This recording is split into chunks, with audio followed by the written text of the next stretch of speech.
আল্লাহ যাকে মাফ করতে চাইবেন তাকে একটা পর্দার আড়ালে নিয়ে যাবেন, জিজ্ঞেস করবেন, এই বান্দা এইসব কাজ করছো?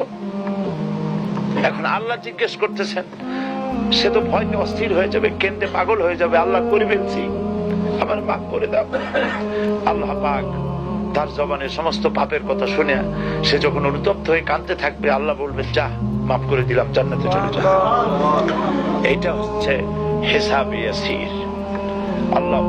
আল্লাহুম্মা হাসিবনি হিসাবান ইয়াসিরা। কাবা শরীফ মানুষ যখন তাওয়াফ করে, এই তাওয়াফের ষষ্ঠ তাওয়াফে একটা দোয়া আছে। এই দোয়া আমি যখনই পড়ি আমি চোখের পানি রাখতে পারি না। ষষ্ঠ চক্কর একটি দোয়া আছে। দোয়াটা হচ্ছে,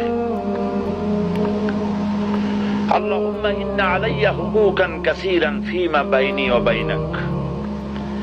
আয় আমার রব, তোমার সাথে আর আমার সাথে অনেক দেনা পাওনা আছে, আর তোমার বান্দাদের সাথেও আমার অনেক দেনা পাওনা আছে। তা আমি তোমার বান্দাদের কাছে যে বিষয় ঋণী আছি, সেই ঋণ পরিশোধের জন্য তুমি আমাকে যোগ্যতা দাও, পরিশোধের তৌফিক দাও। আর আমার কাছে তোমার দেনা আছে, তো আমার কাছে তোমার যে দেনা আছে সব দেনা তুমি শোধ করে দিয়েছো। আমার চোখ দিয়েছো, মুখ দিয়েছো, কান দিয়েছো, স্বাস্থ্য দিয়েছো, বউ দিয়েছো, বাচ্চা দিয়েছো, টাকা দিয়েছো। আমার কাছে সৃষ্টি